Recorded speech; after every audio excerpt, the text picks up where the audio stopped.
Everybody knows Jindabyne for the skiing, but there's so much to do. There's fishing, there's wakeboarding, there's sailing and mountain biking. We've got a lot to do here mountain biking. My name is Nic Davoli. I'm a tour operator with Sacred Ride. We run water sport and mountain biking in the whole region. I really love running a business in Jindabyne because we do deal with happy people all the time. People booked for a couple of nights and then they realize, gosh, I could have stayed here for a week or more.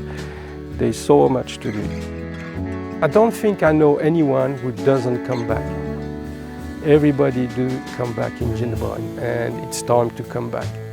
I like to think Jindabyne is the heart of New South Wales and it's just magic and beautiful.